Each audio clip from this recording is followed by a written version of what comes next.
are that PA can have some good solutions. She has high evasion, so Lone Druid's going to feel the need to buy.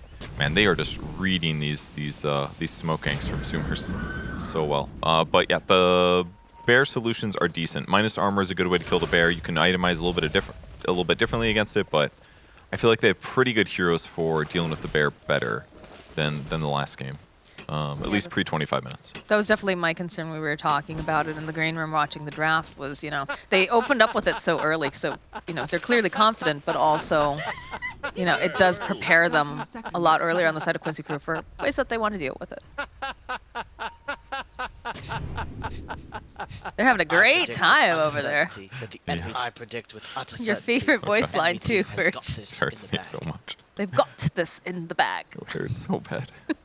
PA though against a offlane Kunkka. I forgot I was a offlane Kunkka. It's not a mid Kunkka, of course, because Gunner's gonna be playing mid. That one's gonna be interesting. Decent damage.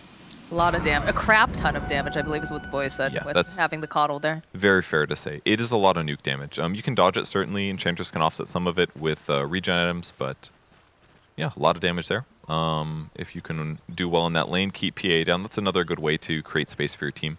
But like they said, PA against Razor is a pretty okay time because you can jump in or out to get out of the damage. You can jump in and kill Razor in these short moments. Razor wants slightly longer team fights, your 10 to 15 second team fights. PA is happy to jump in for 2 or 3 and then run away. So a lot of this depends on net worth levels, and this is possibly why they're committing the tri lane here at the moment to keep Yawara out of last hit range. I mean, they do have some nice ways of dealing with PA, right? You talk about being able to jump in and hop in and out, but then, of course, if you've got a Kunkka, you can put the X down as long as she doesn't have that BKB yet. So that's true. Timing is going to be very important. That's assuming you see her ahead of time, though. True. That makes it a little bit harder. On the opposite side of the map, Costa Bile currently in a 1v2, so this is going to hurt Razor, certainly, at least for a moment. Husky does eventually TP back top, though, to help zone Milan. Give Costa Bile a better lane. Give him a little bit of that extra XP, that solo XP, so. They're just trying to see what they could do in that bottom lane. What's going on, though? They're diving a little bit. Let's see. Probably just following the creep wave kind of a thing. Trying to make sure that it... Like, they're keeping it very far away. I guess you are Druin as well. It's some weird stuff. They're basically just making moves that help counter what the other person is doing a little bit. So they're both going to lose some experience here with these moves. And SVG, or sorry, I say it every time. MSS wanted to be there because he wanted to at least get the experience for the creeps that died.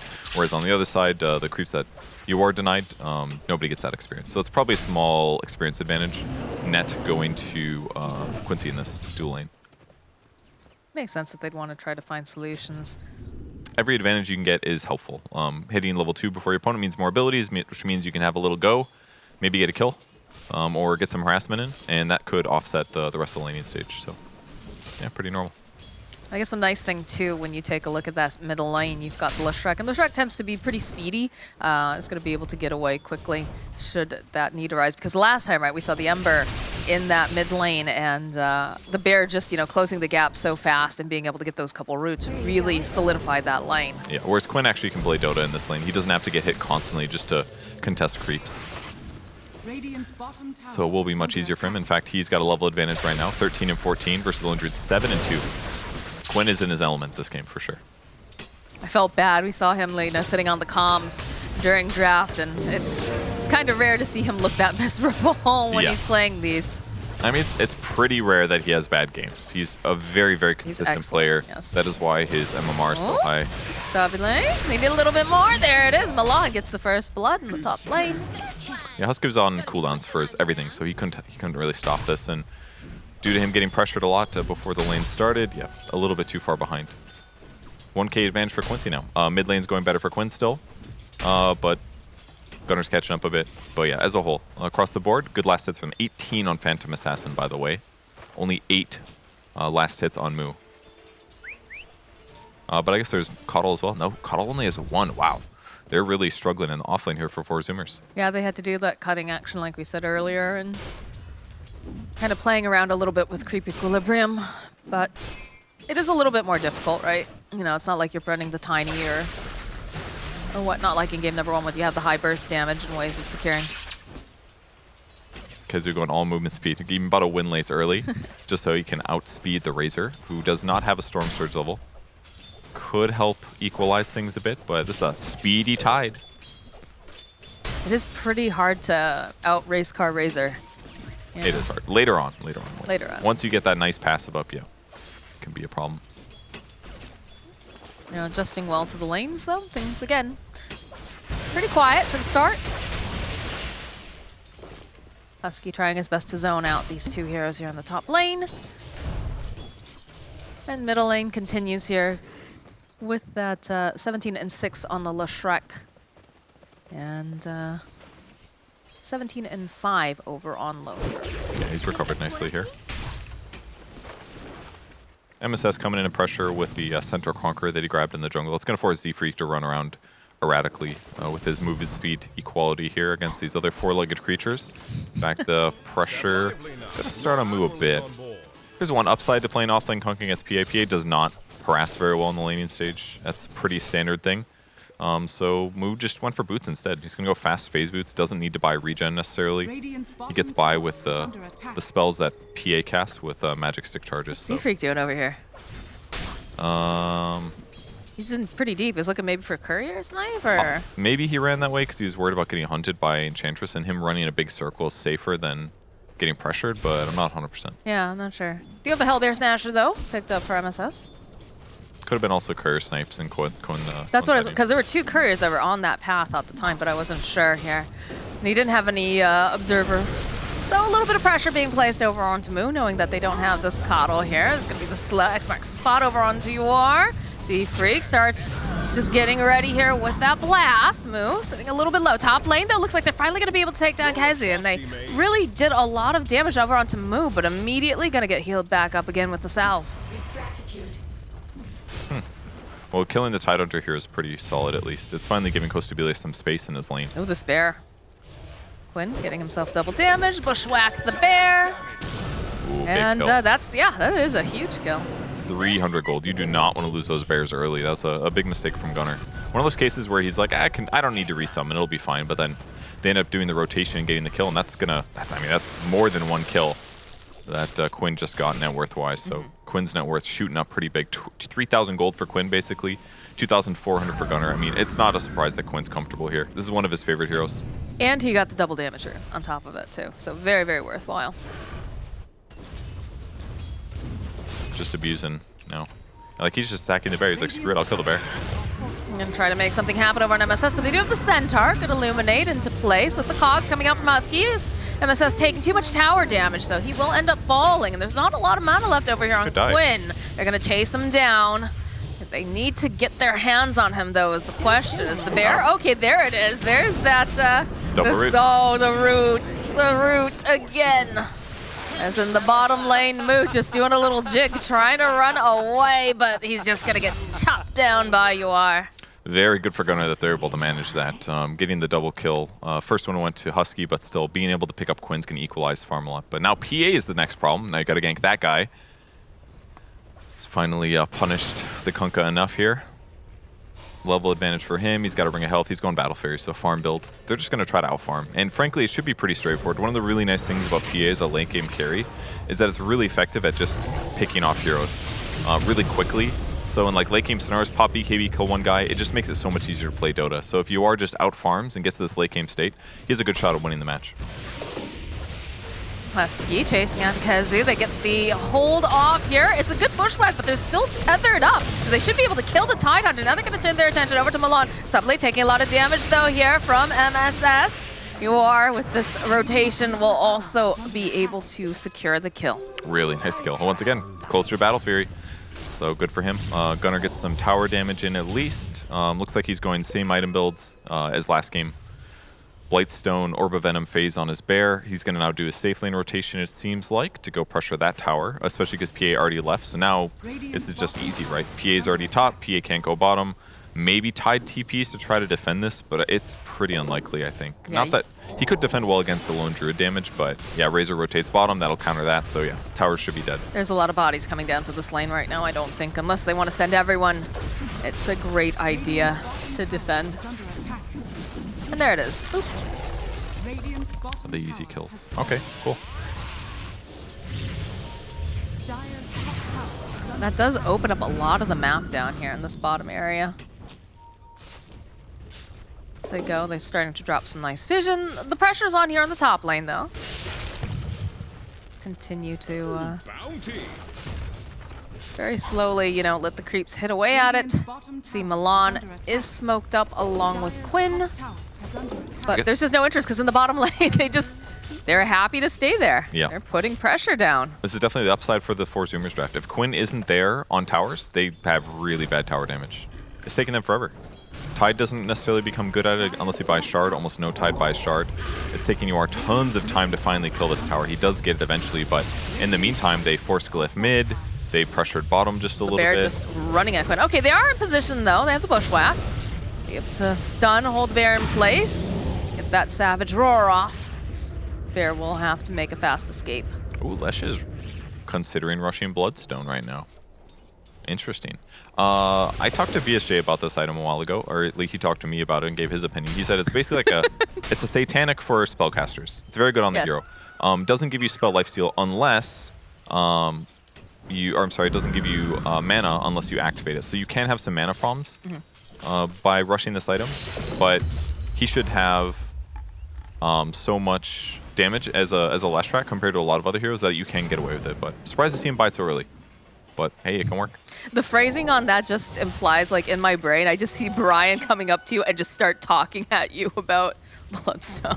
I feel like you were there. It was one of the podcasts we did, actually, for Oh, that might have been, yeah, I know. Yeah, the ESL podcast. MSS taking a lot of this Illuminate damage, and he just gets ganked by 3 characters. It happens. Well, that's basically what a podcast is, right? You're supposed to go there and then talk at each other. Well, you're supposed to talk with each other, not at each other. Then you're just attending a TED Talk. I do like those. Of course you do. They are going to send some people back to this mid lane. They don't want to give up the mid tower so easily. They've already positioned Khezu in place. You have Quinn nearby. This is very valuable to them. They're not willing to give this up without a fight, which makes sense. Very important, especially being close to Roche. But Quinn does continue hitting creeps. He's really focusing a lot on farming. Pressuring the mid tower, not very safe. The Zoomers lineup is very strong right now. If they could do an X combo, somebody's dying. If Razor gets on top of somebody, that looks dangerous too. They could cook shot. Like, it just, across the board, the team fight for Zoomers is really strong. PA wants to hit creeps. Leshrac wants to hit creeps until some survivability items. Maybe Bloodstone will do that, we'll see. Maybe it's a little greedy not going BKB, but in the same vein, this might solve a lot of his mana problems if he uses it correctly. It'll definitely be interesting. It's always fun to see when the pros do something slightly different, see how they adjust to specifics here, but you see Gunnar again in this bottom lane, just going to continuously farm up, try to put some pressure potentially on tower, and we have this like little standoff in the mid lane because you've got plenty of people smoked up. Quinn waiting to pick up that rune, does grab it, but a couple pings, and you can see that the Zoomers are staying nearby, but they haven't fully committed to going off to another area just yet. Reveals the cliff ward is they sprinted away as soon as Tiny broke on smoke, so yeah, they're pinging it again. It's not going to be killed because it's going to time out. So pretty perfect scenario for Zoomers. But as long as they didn't get pressured, not too bad. They just want to be the ones to initiate if possible. Quinn moves in the enemy jungle, jungles it. MSS not 6th yet. Definitely struggling a bit here. Do have the Battle Fury completed though for the PA, so her farming should go up. She's already at the top of the net worth. Things are looking a lot different for Yor this game than it did in the last. Again, they're just focusing down this bear. The Roar will be able to send Quinn away. And they'll protect their bottom tier too. But they are spending a lot of time having to defend, I feel, coming out from the side of Quincy instead of being able to move around the map like they'd like. And that's always a bad sign when you have to be super,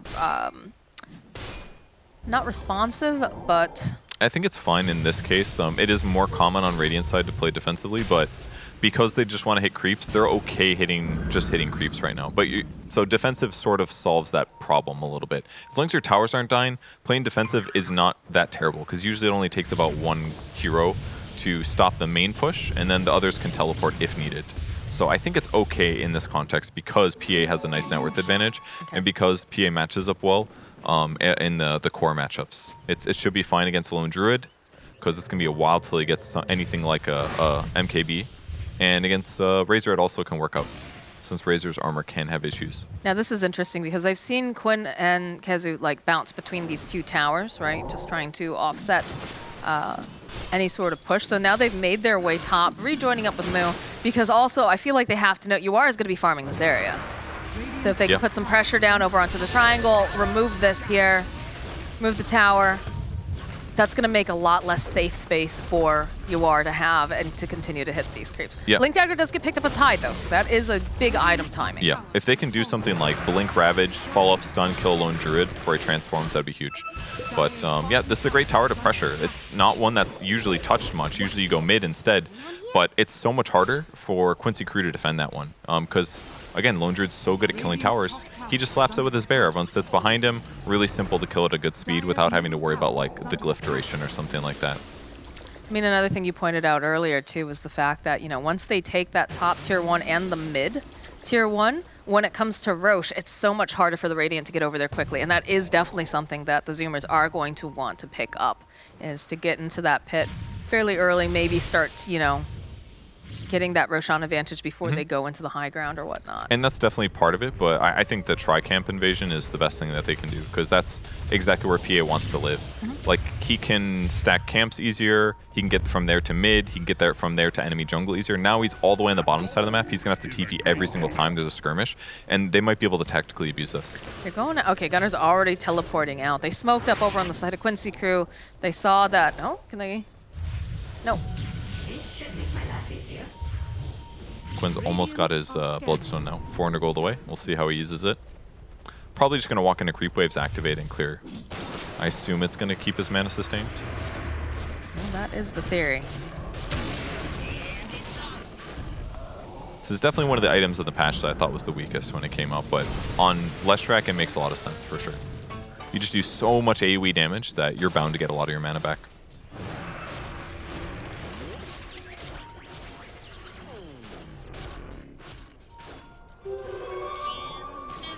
More pressure being placed over onto the mid tower. They've got the Cardi. A little bit more damage. A little sidestep. That split earth. Get the final hit off on the tower. Savage Roar. And again. I like how Gunnar played that. They didn't have vision, so he transformed anyways, knowing like they're going to react. But he also knew it's only going to take like 4 or 5 hits and it's going to die. So they went for it. His item build this game, way less ganky. Just go on Deso Rush. He wants as much damage to buildings as possible. It's not going to be good against PA because of evasion and stuff, but against a lot of the other heroes, it'll be pretty effective. A little bit of pressure being placed here. Kezu, again, does have that Blink Dagger online, so if they can find an opportune moment to get the hop on people, that'd be very good, but not seeing a lot of these heroes just yet. You can see Moo, you can see Gunnar, potentially. And the rest of the side of the Zoomers, they're hiding and hugging over near the tower area.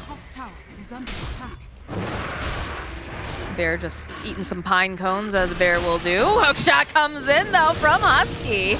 Well, they'll be able to cut off. Oh, good sharpshooter, but not quite enough damage. So they end up listening to the Enchantress Bushwhack, though, dragging back a dagger to the face. Will take down Clockwork. Heal was almost enough, and then that beautiful dagger comes through. Gets a nice crit. Perfect timing there. Can opener. Except there's a human body inside, and now it's all messy.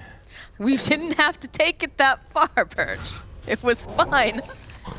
It's can openers. There's a living being in there.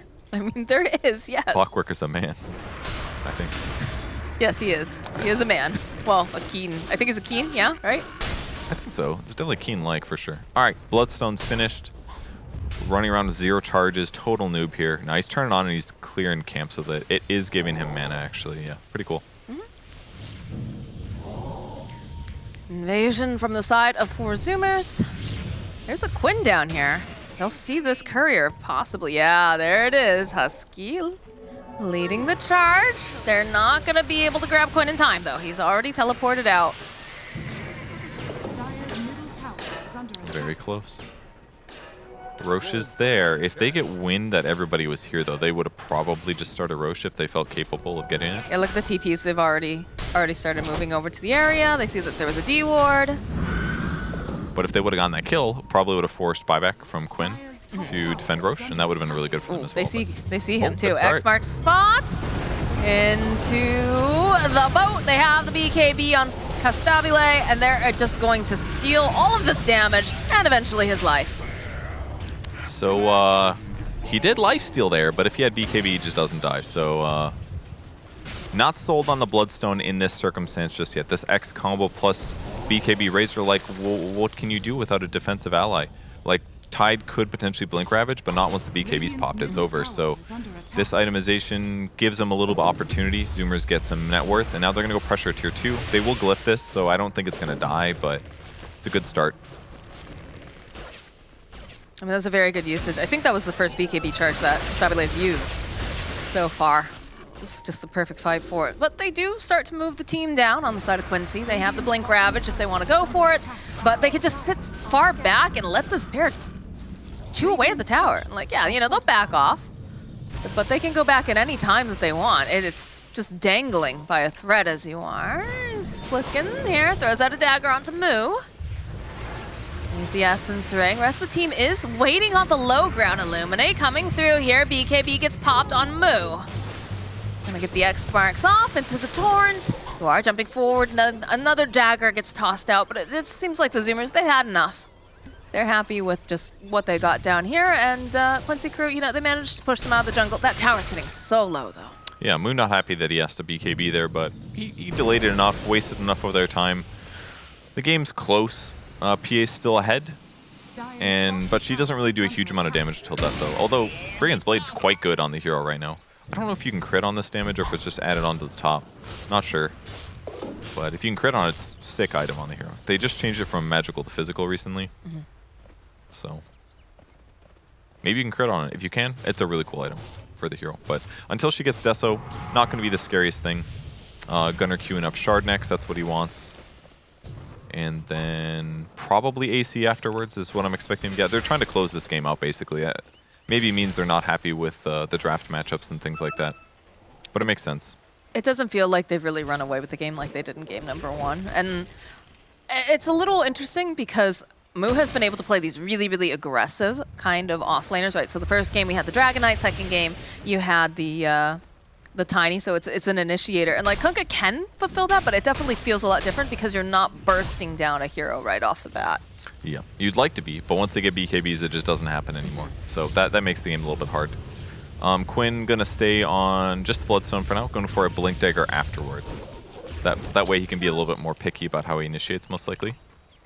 Okay, well we have another smoke coming out from 4 Zoomers. Blink Dagger did just get picked up on Quinn, so if his reaction times are fast enough, he can get himself out of a sticky situation, or he can go and I don't think he really wants to be the initiator, but he could follow up his Tide, right? Or if they get a good bushwhack or whatnot, because everybody else seems to have these abilities to kind of jump in. He wants to follow his PA.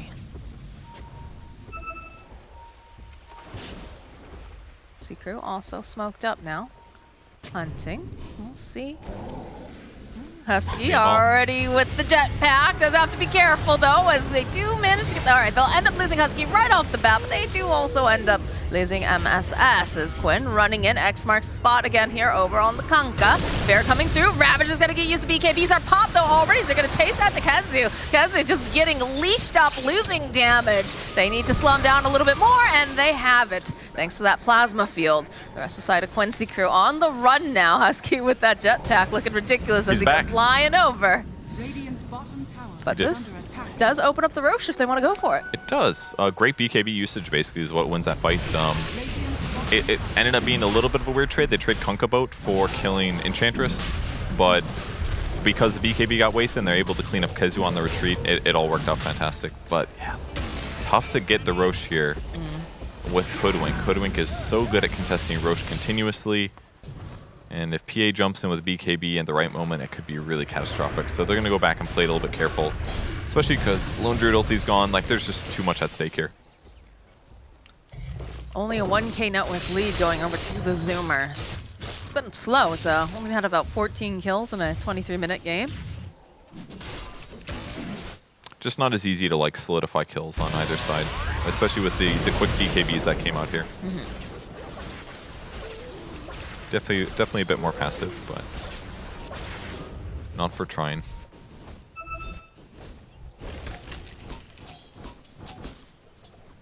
All right, well, currently the PA sitting top of the net worth, 14K. And Razor sitting behind as well as the Lone Druid. But Milan This would be a big one if they're able to go and clean up on the squirrely little guy. Goes. Have to go for the hook shot. That's a dead Milan, so don't have to worry about that pressure now. I love squirrel fishing. It's really, you ever do that Squirrel before? fishing? Squirrel fishing, yeah.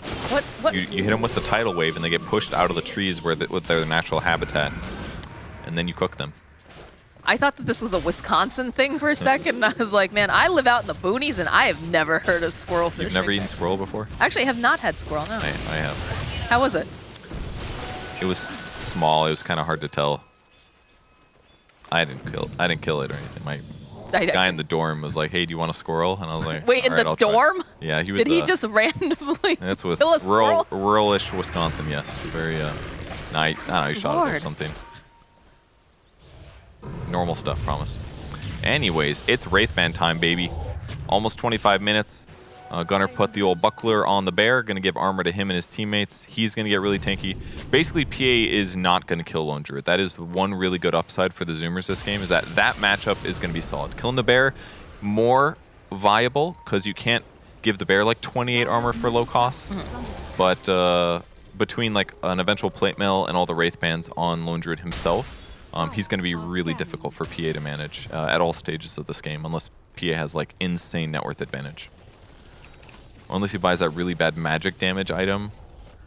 That's like the Witchblade upgrade that does magic instead of physical. That would be a sick counter. Don't do it though. That item's truly the worst in the patch, I'm sure. The Revenant Brooch? Yes. It's bad. Oh, no, the idea seemed pretty interesting on certain too heroes, expensive. Right, Far too expensive. They need to get over into this pit, and they need to get over there now because, okay, there we go. There's the rocket flare. Good bash timing. Good bash timing indeed. Roche sitting at about half health. Expertly dodging the scan until now. Yes, they are. They need the Razor, though. Okay, there it is. There's the scan. MSS. They can't. Okay, they see now. Annoying. They jump over onto the back. Now it's too late. Yuar's already got himself that Aegis as Husky's going to fall, and they'll take down MSS. They'll go for the refresh, though, seeing if they can grab anyone else. But it looks like they're out of here. They have high tail. So hard to approach. Milan? No, they don't have the vision. Really well done by Quincy Group, basically. They had the Storm Harpy scouting everything. They had Enchantress out in the front to break smokes. They do. Then Zoomers basically loses vision at times due to Rocket not lasting permanently. And they want to commit, but they just can't see. And by the time they get vision again, that big crit comes out. Roche falls. They can't link PA because she hasn't even blinked aggressively. If they link her, she runs away. So they just got everything they wanted, other than keeping their tier 2 tower alive without glyphing, because they lost that. But that's not the best victory that 4 Zoomers necessarily wanted here. One more Wraithband coming for Lone Druid now. That'll put him up to 4. Does still have a magic wand. I assume he'll keep it, but it's hard to pass up those Wraithbands. They're really, really good. Yeah, it definitely seems kind of ridiculous what you can get out of these like smaller items nowadays, right? Yeah, it's like 5 armor, each one. A little bit over 5. You might as well when you're against something like a PA or whatnot. It gives your bear 1 each, so it's pretty solid, all right. But yeah, Gunner's very, very survivable. 4 Wraithbands plus Pupil's Gift. He's in a great position, survivability. About to hit level 18. Once he gets to 20 talent, he's going to be basically unkillable. BR is happy to hit buildings now. Yep. Down goes the building. Ooh, I like the item choice here that you are going for. Going for Ags this game. I don't see it too often, but it does give you a Dispel. And Dispels against roots, very, very good. So if he does get bear rooted ever, easy to Dispel that. If he gets solar binded, he can Dispel that. Hook shot over onto Milan. Sharpshooter, though, will enable him to just hop on out. So he'll chase after and get the kill. And there's a whole other fight going over in the mid lane. Looks like they're trying to put some moves over onto Gunner's bear. Surprised he hasn't named his bear. Who is it? That Koifa's named his bear Mickey? Is that it? Yes, you can name your cosmetic items. In this case, the Spirit Bear. Yeah. What would you name your Spirit Bear? I would not change its name because I am boring. What was I doing? Speaking of boring, Gunnar is buying the perfect item, MKB. He needs this to strike the Phantom Assassin who has evasion. Very important. Husky de-warding, but terrified for his life for good reason. Look at all that minus armor. I know you've got the Tidehunter Gush now. He's picked up the Ags. And he needs you need Ghost Scepter. It's like mandatory in these games against PA. He just kills you too fast. You need full invulnerability, or he's gonna poke you till you die, and it won't take much. don't think he's really poking. I think it's more of a slashing moment, but It's like you throw the daggers and like 2 of them are going to get you low, then he'll commit and kill you, and it won't cost him any resources. That's kind of like that. Definitely makes things harder. still hunting Milan over here on the side. They don't have any vision though, so he's gonna be able to just clear it out. They do drop a ward though. Yeah, they really. Ooh, a blast rig. Yeah, that's very good. Put that on Lone Druid. Ooh, and they also have the Enchanted Quiver. Great pickup here. 4-second cooldown, True Strike. So every 4 seconds, the Spirit Bearer will hit the PA if he goes to fight him. That's very nice. Yeah. It's one of those cases where lowering the cooldown was really good for the item. For evasion uses, much, much better. So big advantage. And then +7 armor on for the Blast Rig on Lone Druid. That's even more armor on the Spirit Bear. So despite him only having a buckler, the Bear's actually sitting at +16 armor. Extra past his base. It's pretty sick. Yeah, that's a Yorick Bearson at this point. Moo, top lane, getting jumped on. Does have the Essence Ring, does have the water bending to toss back over on Ywar. He's in the boat too. I thought he was dead. A lot of water being thrown around this map, but There is. Yeah, good thing he didn't BKB though, because he was definitely still gonna. It wasn't gonna do much against PA. It would have stopped the slow, I guess. But Quincy gonna force a glyph now, most likely, when they get Edict up here. Blast Rig on Leshrac as well, give him some survivability. Good item pickup. Very good game for the rig. But we'll see Zoomers cross the map. They don't want to defend this, most likely, because it ages for 30 seconds, so they're just going to push creep waves, try to get some stuff done. then they also have to be very aware of the Tide Hunter positioning as well. Does have that Ravage back up. So yeah, they'll just shove out some waves over here on the side. There is a teleport over to the mid lane. They see Quinn. I doubt they go for a full dive though on this now. They'll back off.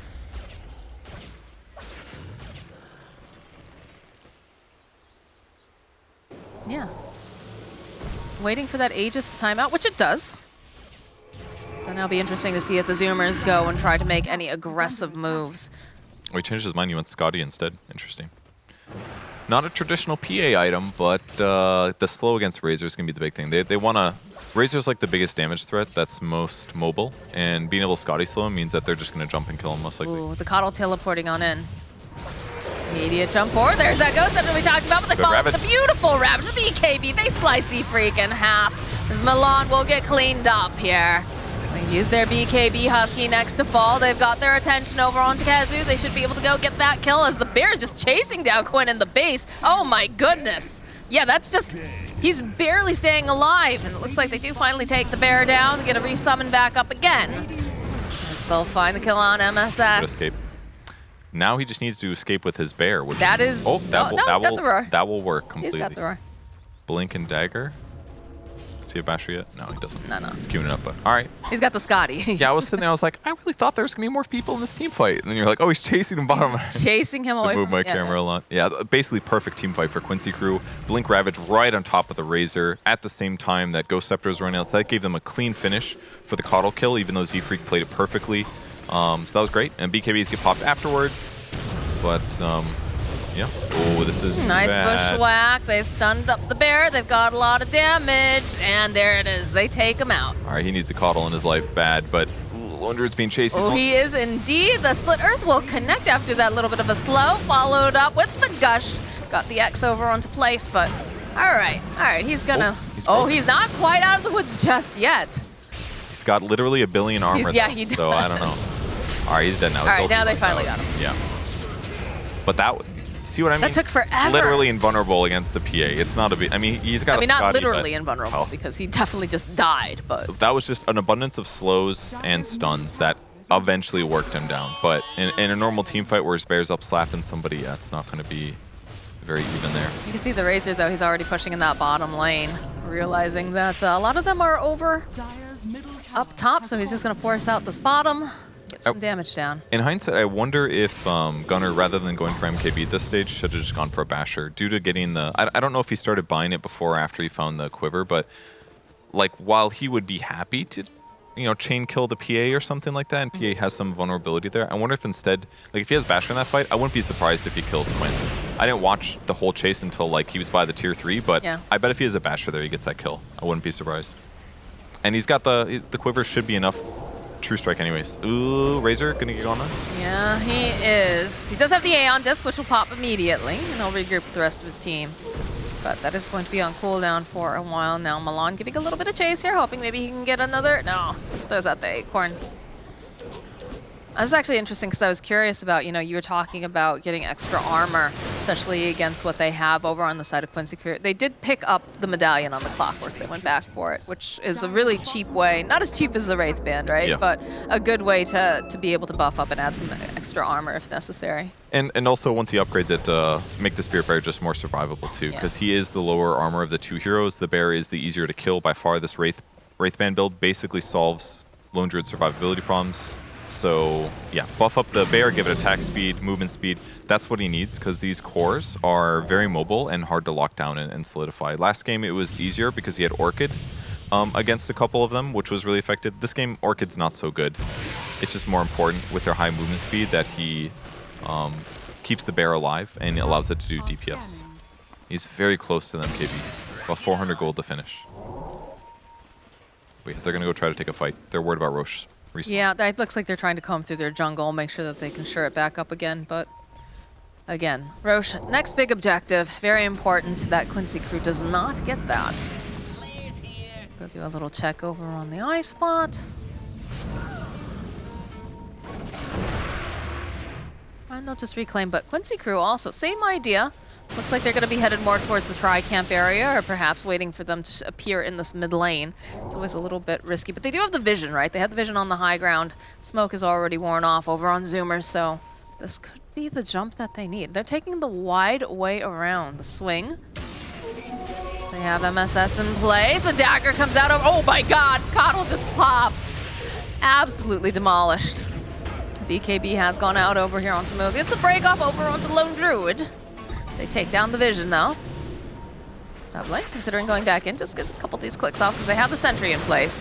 It's a nice gush, though, followed up with the bushwhack, with the stun. X marks the spot, but there's the Aeon, just like we talked about. With the refresher, the storm's gonna get tossed down, and they're just blowing up Quinn here. They'll be able to just remove him very, very easily, followed up with MSS. They've already lost Husky. All the Ravage, though, coming in with the BKB, and they will pop the Aeon Disc. Like we said, he's got the refresher. A lot of damage coming out, but they need some way to go and cancel out this TP, and they do not have it, but they should be able to take down this Tidehunter as Zephyr gets himself a double kill. This Aeon Disc is so freaking next level on Razor. It's mind-blowing how good it was.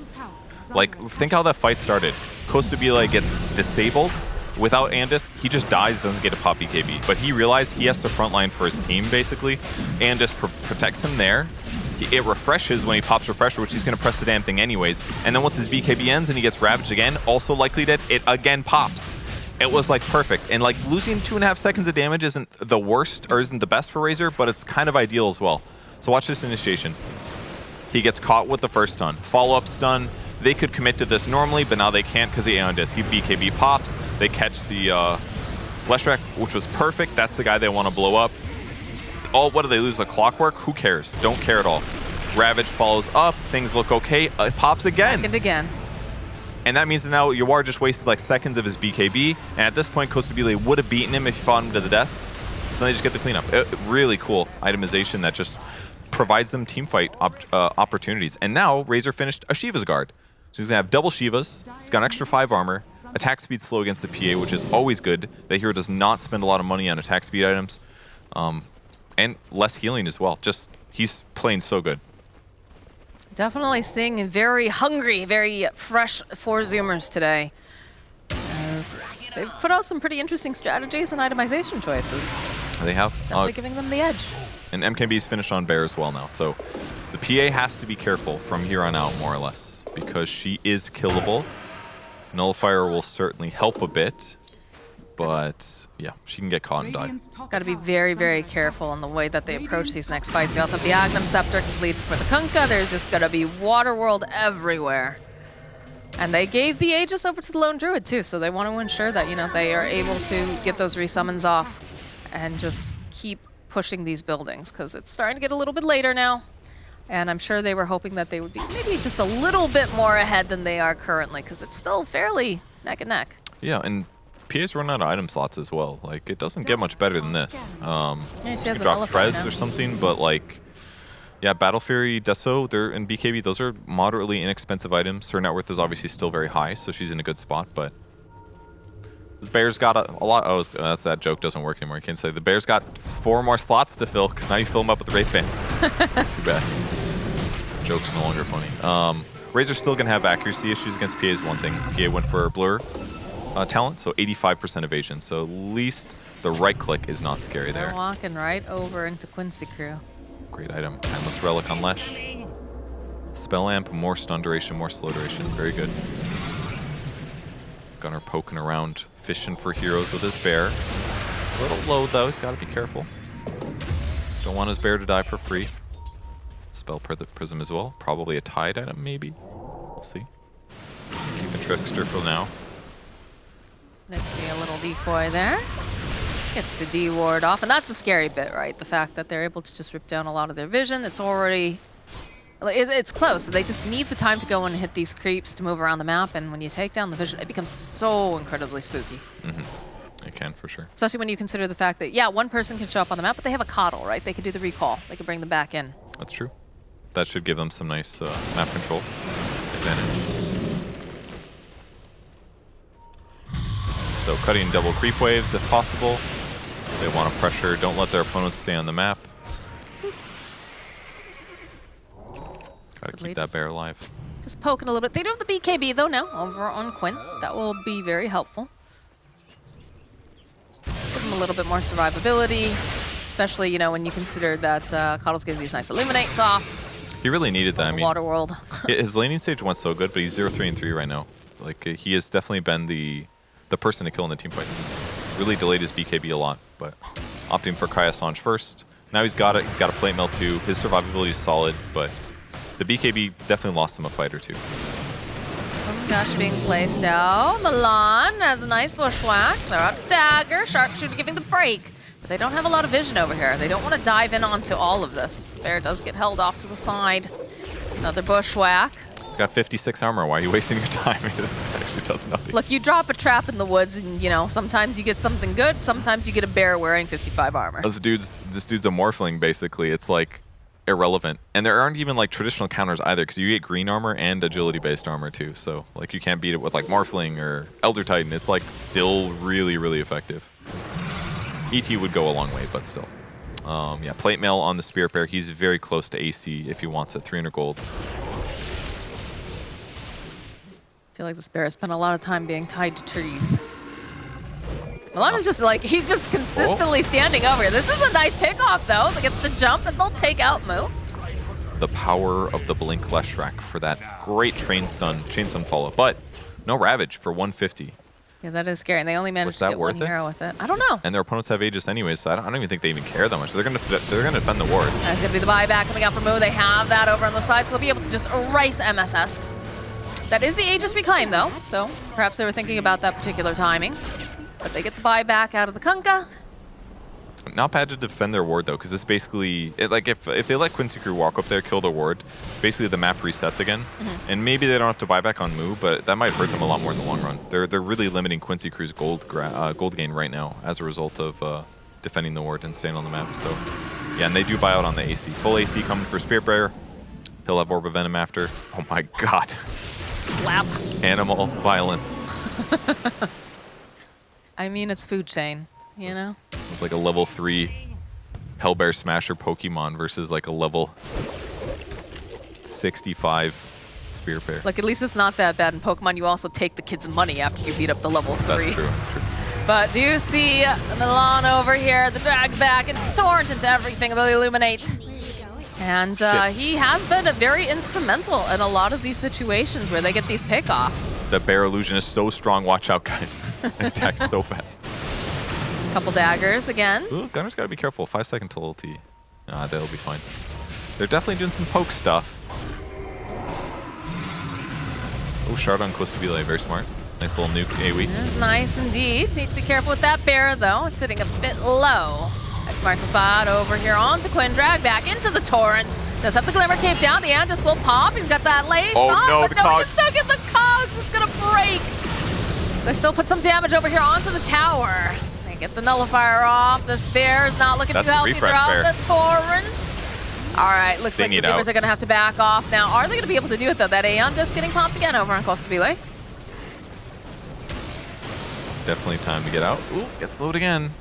He's okay. Probably, yeah. No more blink follow-up for Gush, so. Although, guess what? He's hunting. In you are. Yeah, they BKB. He's just like, yeah, I'm getting out of here. I think it's necessary at that point. Yeah, that was, before that fight started, the bear was already pretty low, so that one we saw die was the second one. Again, not the end of the world, but Caudle's going to be busy the next, like, minute and a half, spamming chakra magics. Takes a lot of magic to resummon a spirit bear, I guess. Timeless Relic pickup, pretty good on Kunkka, if you want it. I've got eggs and shards, so more stun duration would be nice. And he did go for the Torrent knock-up stun duration, actually. Pretty cool. So 2-second stun duration if he hits you with a Torrent. Better chance that you can chain Torrent Storms. But ideally, that's a post-BKB kind of thing. And his net worth is really not that incredibly high at the moment. But better for Caudle, I suppose. Oh, this shard on clock is so good for vision, actually. It's like Night Stalker ulti, practically. Yeah, he's Very flying good. above. And he gets recalled as well after split pushing a bit there. Quinn's not able to find him. Yeah, the recall is just absolutely so valued, too. Yep. Like being able to do that little bit of split pushing or cutting the waves or whatever is necessary. Long respawn, this one. Very close to the max, so see how Zoomers react to this. They're gonna minimum. This is a nice thing about having Clockwork on Dire, though.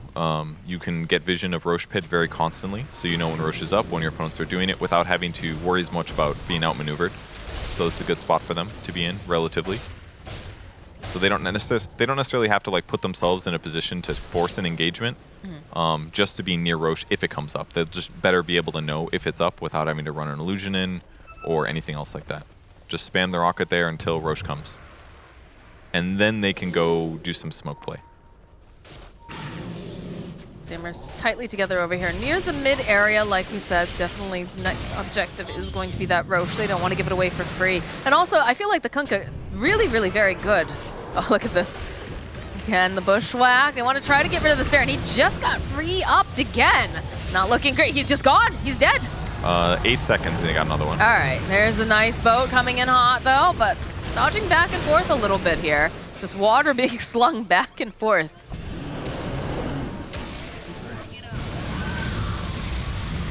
There's the bear. Bushwhack again over on Costabile. A couple of these Acorn Shastas end up popping that Aeon disc again. Man, why would you ever buy Drum when you could just buy Shard on Lone Druid and have it be up like half the time? Oh, you have to pick Lone Druid, right? Seems pretty good to me. It's working well. Makes his team run away. So, same thing. Spam rocket. Is Roche up? Nope, then we don't need to fight. Roche is up. Pulls Gunner back. Yeah, he's like, dude, I need to give you Chakra Magic. This is important. All right, MKB is finished now for Razor, so game's going to get a little bit harder here for this PA. I mean, she does a lot of damage, but is, you know, a bit more of a glass cannon. Yeah, so it's not bad. It's going to be a lot of damage coming from Razor. If they can catch him and lock him down, that's the hard thing. Milan? He's in Viz, probably. Oh, okay, he's over on the side. I wasn't sure if they had the vision. Clockwork, gonna get stuck over here. Husky's just melting as he goes, tries to get a little bit more vision. Goes in for the hook shot, doesn't manage to go and land over onto Quinn. But they go, and they already have themselves the Aegis now for you. Are they chasing down Quinn? They've got the leash up. This is not looking good, but they need a little bit more damage. Look at the damage coming out from UR. He just does so much. He's able to get Costabile. That's a godlike 9x kill streak. Ended. He had to commit hard to the left track there because that was the guy who's leashed to, but that dagger with Scotty keeps Quinn alive. So he ends up staying alive, and Roche falls. Not good for Zoomers. Ooh, Gunner could lose his bear. And it's okay. It's good torrent over on the backside. But that was a little close. Things are looking good here for Quincy Crew. They've got the Aegis online. They have the advantage with the Razor being down, so they can start hitting away on the buildings. Fortification does come out. Little ghost creep. Bear again. No, has that Savage Roar. It's taking so much damage, though. Even with that Solar Crest on top of it, it's not looking good. Yeah, they're going to end up losing there. Buyback now coming up from Husky and Milan. So they need to find a way to force Quincy Crew out here, but it's just so very difficult. It is. it's just so difficult to commit to UR. The Razor, I mean, he's been doing a really good job, but linking PA is almost always going to feel bad if you don't start it with like a stun and follow it up with a second stun or something like that. But they don't really have that kind of a lineup. They can land a torrent on him, maybe throw like a ghost ship, then a torrent and get like a torrent storm, but all that is like difficult to do. Now they're just going to do some stun cheese, make it hard to fight into UR. He's got 3 minutes on the Aegis, and here's the combo. Maybe they can get it. The bow going in, the root into place. Oh, they need a little bit more damage. There it is. Okay. All right, that's first life. That's been removed. Break is applied, though, over here onto Gunner. Have to be careful. That was BKB on the bear, though. Up. Very expensive. Another scout here, but no. Oh, no, not very bad for Quincy. You know, they were able to go and get themselves quite a few buildings. And then just walk away, so gotta be pretty happy about that. But they do go and smoke up on the side of the Zoomers. See if they can clear out their jungle, if anybody's sticking around. A couple of these illusions will come forward, but they don't have any vision right now. Just that cliff spot. Easy to see the illusions were fake, but they are looking for some counter push here. A little rockety on the bot lane. That may have revealed their positioning if their opponents were watching. But it is going to stop that, and then therefore they don't have to worry about dealing with that. Possible fight coming. Moose spotted. The dagger's getting thrown out. There, starts running. Ravage does connect over onto multiple, so they just blow up Moo instantly. Oh my god.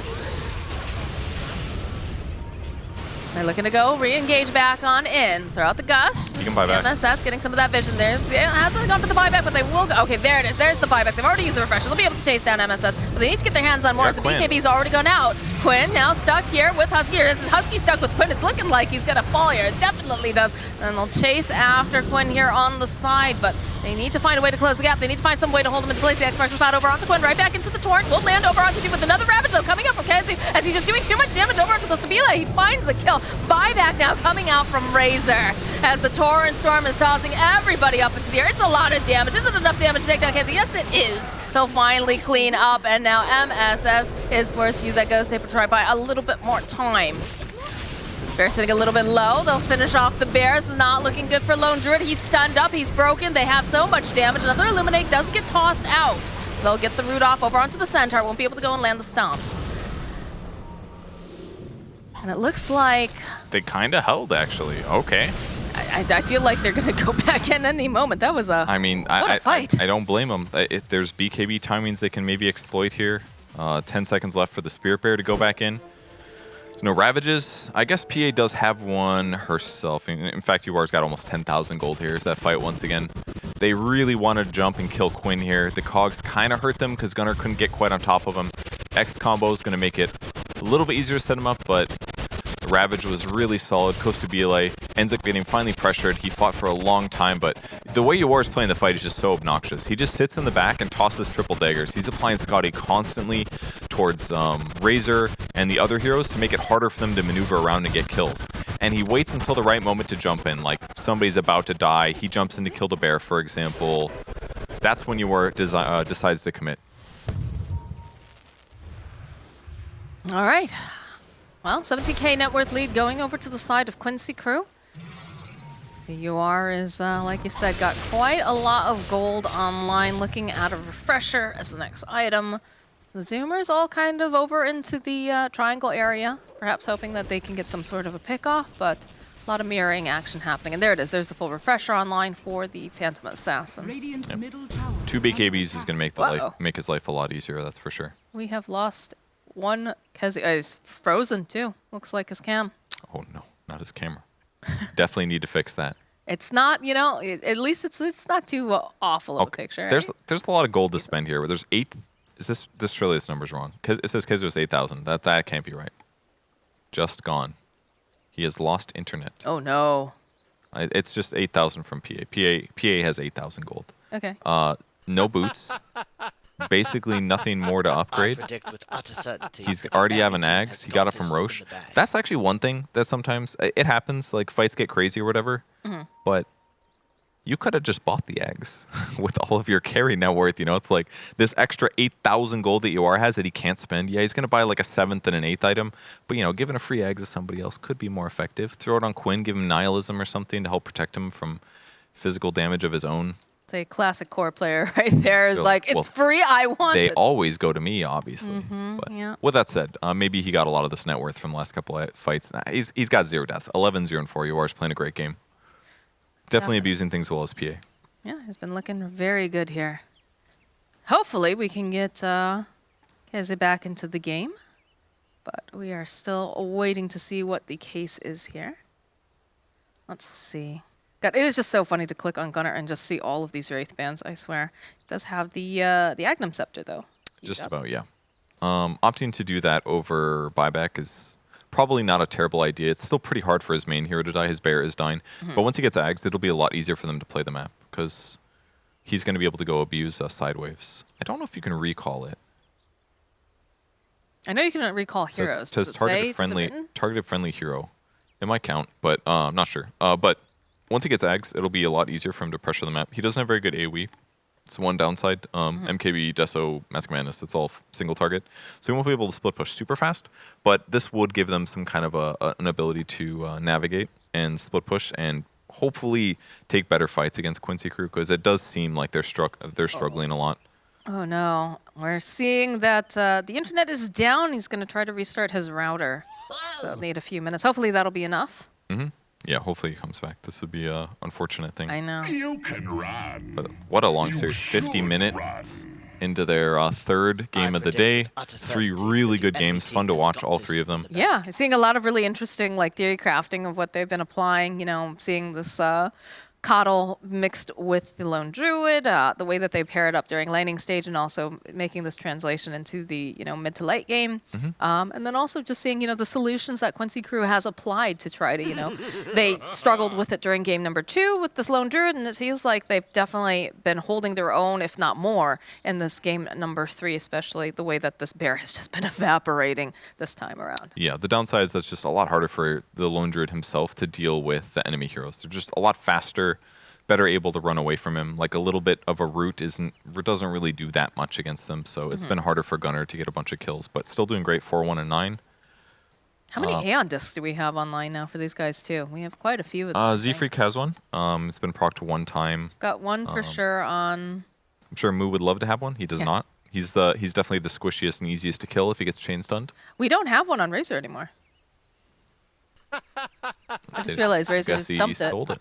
Okay. Yeah, he dumped it. I know that he had it early. It was doing quite a lot for him in these fights. It's probably because there's a nullifier on your war, so it's basically useless now. It goes through BKB, so no matter what happens, it's getting dispelled instantly.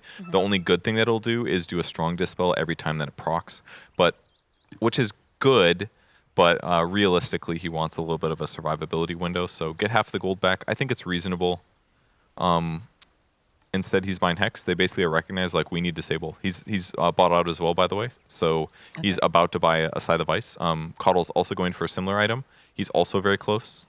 Needs basically 300 gold also. So 2 more Hexes in the team fight could be really, really huge because then it could be something like they SC PA, they Hex PA, they Hex PA a second time, and just kill him for the first time. You make it sound so easy when you put it like that. That's if they see PA, of course. PA is often going to be blurred because, in fact, he's always going to be blurred because he has Ag Scepter, right. So it's a 10-second cooldown. So spotting PA, good luck. But you can spot the Leshrac. The Leshrac is a great hero to chain Hex as well.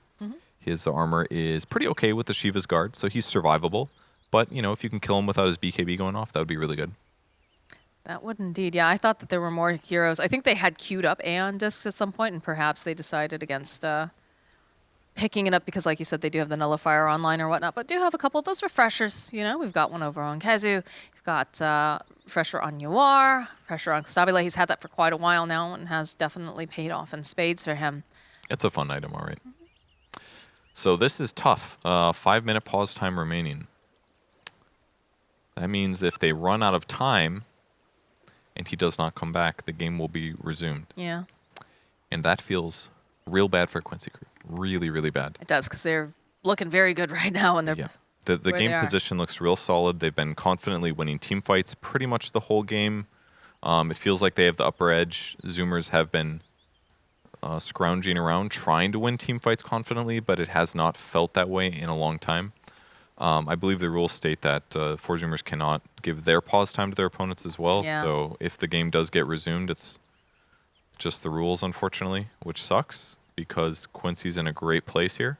Yeah, and that's a big part of their team fights, having, because with that initiation, with, the reset.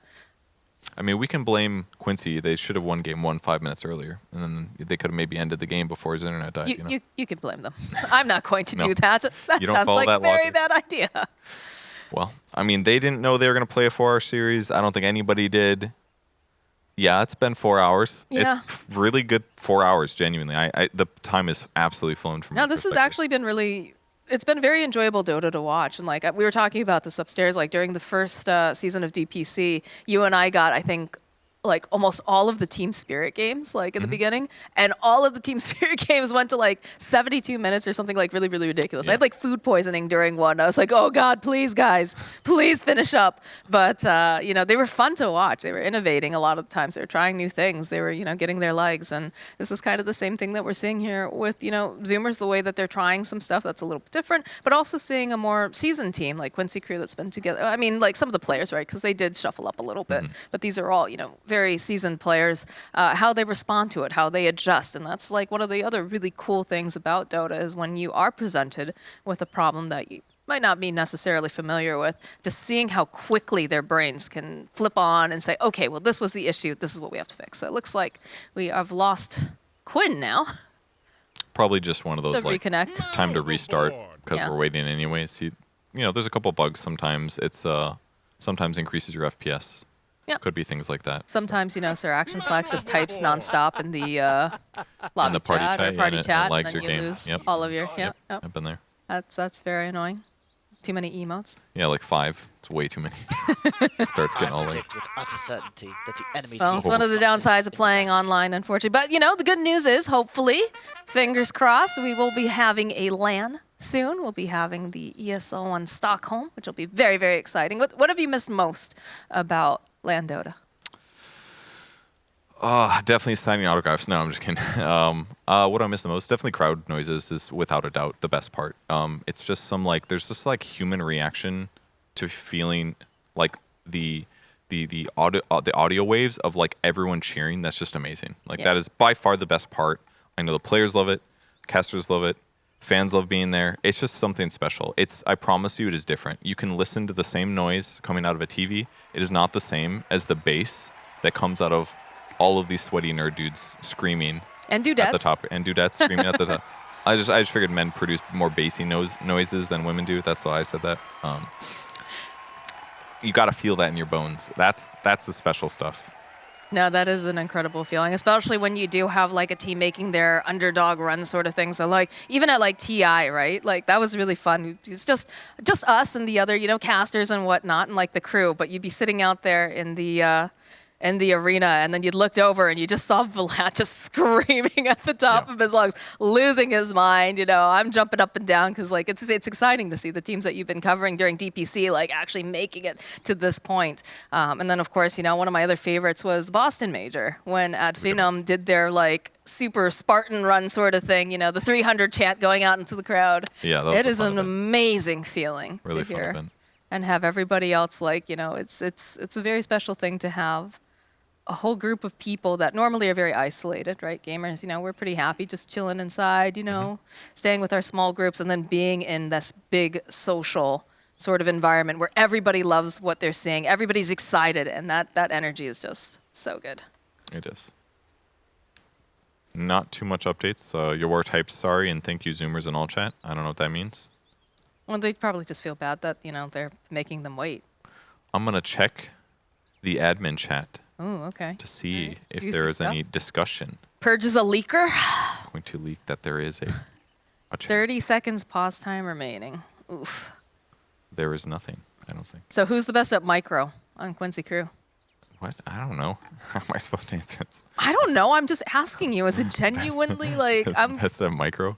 yeah, because somebody's probably going to want a micro Tidehunter if they can, right? Oh, that's what you mean. Yeah. Because there was an actual reason behind my question, Kevin. I thought you were just who's best at Chen and Chandra? MSS? Probably, I guess. I don't know. He's been all over the place in terms of roles, so. He really has, yeah. But he's been playing enchant fine. I've definitely noticed some nice disables from his spells, things like that. Nothing in the chat. Resuming the game. All right. Ugh. Unfortunate. No one's happy about this, guys. Zoomers is going to I don't even think Zoomer's also not happy. You're all washed up. Husky.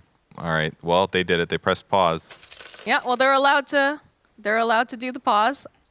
They're not allowed to technically donate their time, I think, but they could just say someone's taking a poo. All right. I guess I was wrong on the rules. They're pausing for 10 minutes. Okay. So who's the best for micro on Zoomers, do you think? On Zoomers? I mean, we've got Gunnar playing Bear. Well, it's not super intensive, but He's been microing it very well. I've seen has. basically no mistakes the whole time. I mean, Moo plays a lot of Brew, right? That's true. He could be very good at micro.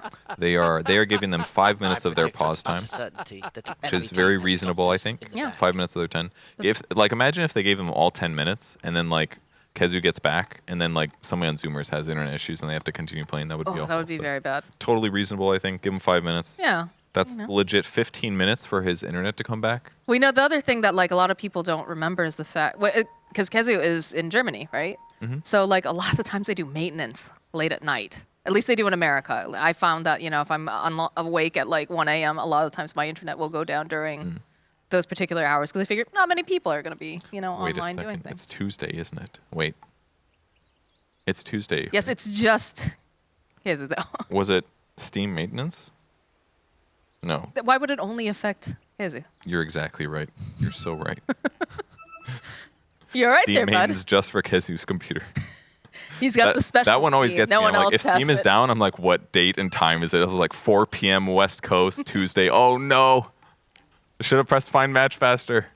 Then I could, play some game and not have to stare at this red bar. The worst is torturing when me. you're playing with friends and then the game crashes and it updates and you try to get back into your game, but you're playing on a different version, so it won't let you. I've had that happen too. Yeah, that sucks. Yeah. But good sportsmanship coming out from the Zoomers here. And of course, it's one of those things too. Okay, he's back on Discord. Okay. So good- this is good thing. paying off. Now you just have to hope that it hasn't broken their stride though too, right? Because that's another part of when you're in the zone, you're playing the game, and then you have this really long kind of pause. It can throw you off a little. It can. It's very easy to forget what the threats are, where the enemy team was recently moving. It's kind of it really can change games a lot. Sometimes you get back into it, you press resume, and then all of a sudden you take a terrible team fight because you get surprised by something. But Yeah. no matter what happens, Quincy has an hour with Kezu, has reconnected. There he is. Praise the Lord. Let's go. Thank you to 4 Zoomers for giving up that pause time. 你这么菜，你 Go 对我 when 不 ready. 生气吧，哥哥？ All right. Looks like we are good to go. Quincy crew wins TI now. That's You got to throw Zoomers a cut. I don't know if they'll do that, but definitely Where are we? Appreciate it. Quincy crew is winning. They have a huge net worth advantage. They have hero matchup advantages that they've been abusing really well with Yawar on Phantom Assassin. Phantom Assassin is 8,000 gold. He could still get a Moon Shard. That part's still pretty good. He should definitely buy a Moon Shard. Attack speed on PA is always going to be good. They're going to back and defend. 4 Zoomers are doing a great job controlling the Tri-Camp area, which is going to help them buy time for Roshan, even though it's going to take a while. we've got the hex completed for Z-Freak. Z-Freak, yeah. That's supposed to be they also have this. Yep, they got 2 hexes now. So this is 2 hexes, 2 BKBs, 2 Shivas on the Razor, plus 2 ultis. It's a monster amount of stuff. But Quincy's looking for fights. Oh, they're on the hunt here. Do have the Ravage available over on Tidehunter. And he has his refresher as well. So, Ags, okay, we've got remote control Bear now. They do spot out the Lone Druid. Moo hiding over on the corner. Trying to hide the Oh, they're Illuminate. wrapping. Oh, it's Do they say Moo? away. All right, Quinn spotted. Okay, all right, Moo. BKB comes out immediately. Z-Freak is just blown up before he can do much of anything, but does manage to get the sheep stick off.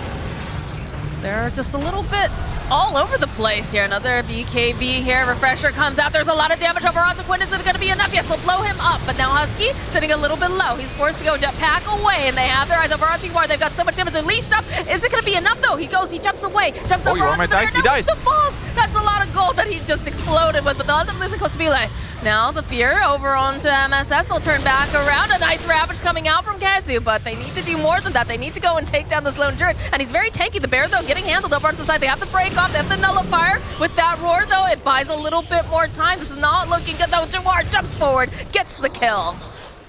They abuse their buybacks to win a team fight. That's what we just saw there. It didn't go terrible for Zoomers. The Hex came off of the Coddle. He died right away, but then Quinn got a little overly aggressive. He jumps in. Oh, that sharpshooter onto Husky. Jumps in on the Razor, gets Hexed, gets killed. It looked pretty good for them, especially when they killed the PA, but both heroes buy back. There's a Rapier on PA, and that When did she pick up the Rapier? must have sold something after the pause. Yeah, because he had the Deso, right? He did a lot of thinking. It's a great swap, for sure. Okay. 350 damage for Rapier, and the game is over. They're going right for the end, yeah. They haven't typed GG yet.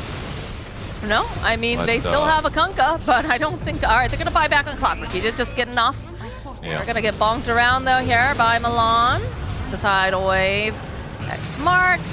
But these buildings, again, eyes on the prize. I'll be able to get the kill on the Hoodwink. But, all right, Moo jumps forward. He's not willing to give this up. Good hook shot, though, coming out from Huskies. He goes to Cogs up. They've got the water world scenario going up, but there's just too much damage as Husky will fall. Moo is going to get sliced to ribbons, and that should be the game.